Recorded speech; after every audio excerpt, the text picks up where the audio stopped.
आप देख रहे हैं अज़री दुनिया, मैं हूं शाकिर अज़री। दुनिया की सबसे बड़ी सुर्खियों में इस वक्त अगर कोई देश छाया हुआ है वो है ईरान। तीन सबसे बड़ी खबरें हैं आज की। ईरान के सुप्रीम लीडर का धमाकेदार ऐलान, अमेरिका और इसराइल की मिसाइल बेबसी और न्यूक्लियर डील पर ईरान का दो टूक जवाब।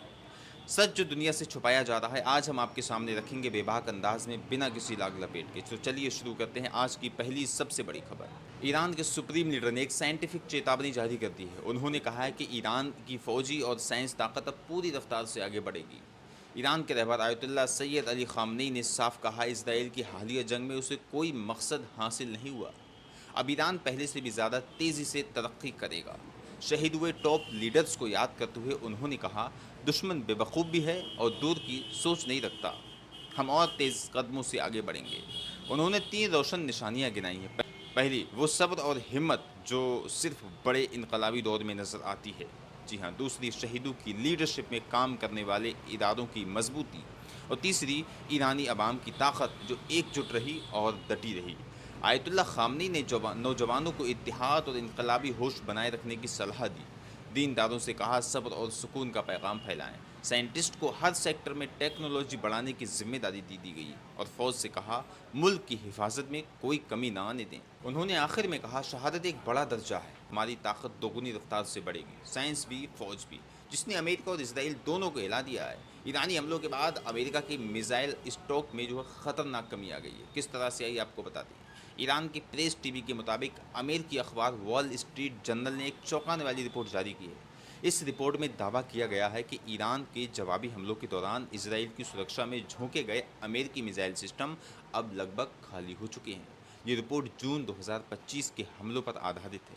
जी हाँ। 25 जुलाई को सामने आई रिपोर्ट के अनुसार अमेरिका ने अपने सबसे एडवांस थार्ड सिस्टम के 2 यूनिट इसराइल को भेजे थे। ये उनके कुल स्टॉक का जो है 1.3 यानी कि 3 का एक हिस्सा था। इसके बावजूद ईरानी मिसाइलें इसराइल डिफेंस सिस्टम को चीरती रहीं। 150 से ज़्यादा थर्ड इंटरसेप्टर दागे गए, जो पेंटागन के कुल स्टॉक का 25% है। जी हाँ। अब सिर्फ इन्हें दोबारा भरने में अरबों डॉलर और 1 साल से ज़्यादा का वक्त लगेगा। जी हाँ। लॉकहीड मार्टिन हर साल केवल 100 इंटरसेप्टर बना सकती है, उससे ज़्यादा नहीं बना सकती है। सिर्फ थार्ड नहीं, बल्कि पैट्रियट मिसाइल सिस्टम और नेवी के SM-3 इंटरसेप्टर भी थक कर बेबस लौटने पर मजबूर हो गए, क्योंकि वो समंदर में रिलोड नहीं हो सकते हैं। इसराइल की एयर डिफेंस भी बैठ गई। एरो डेविड, सीलिंग और आयरन डोम जैसे सिस्टम का स्टॉक भी खत्म होने की कगार पर है। एक अमेरिकी अफसर ने माना, अगर ईरान कुछ और मिसाइलें दागता तो एरो 3 पूरी तरह से खत्म हो जाता। वाशिंगटन में हड़कंप मचा हुआ है। पेंटागन और अमेरिकी कांग्रेस दोनों इस रिपोर्ट के बाद सतर्क हो गए हैं। वाइस एडमिरल ब्रैड कपूर ने संसद में कहा है, हमारे पास जितने हथियार होने चाहिए वो नहीं है। हथियार कम है, खतरा बड़ा है। डिफेंस एक्सपर्ट ने चेतावनी दे दी है, अगर ईरान दोबारा हमला करता है तो अमेरिका की तैयारी नहीं है। इस तरह की लड़ाई अमेरिका दोबारा बिना तैयारी के नहीं लड़ सकता है। मतलब साफ है, ईरानी हमला सिर्फ इसराइल पर नहीं था, बल्कि अमेरिका की मिसाइल ताकत की असलियत भी सामने आ गई है। अब पेंटागन की मशीनरी खुद हाँप रही है और दुनिया देख रही है कि सुपर पावर के स्टॉक अब सुपर लो हो चुके हैं। अब ईरान से जुड़ी तीसरी और सबसे अहम खबर, जो कि सियासत के मिजाज से जुड़ी हुई है। ईरान ने तुर्की में हुई न्यूक्लियर बातचीत में एक सख्त और सीधा पैगाम दिया है। ईरान के डिप्टी फॉरेन मिनिस्टर माजिद तख्तो ने 25 जुलाई की रात इस्तांबुल में E3 देशों में बातचीत के बाद एक बड़ा बयान जारी किया है। उन्होंने कहा है, ईरान अपने न्यूक्लियर हक से पीछे नहीं हटेगा, हम यूरेनियम एनरिचमेंट करते रहेंगे। ईरानी डेलीगेशन ने 2 अहम बातें साफ की हैं। पहली, ईरान पर लगी जालिमाना पाबंदियां खत्म होनी चाहिए।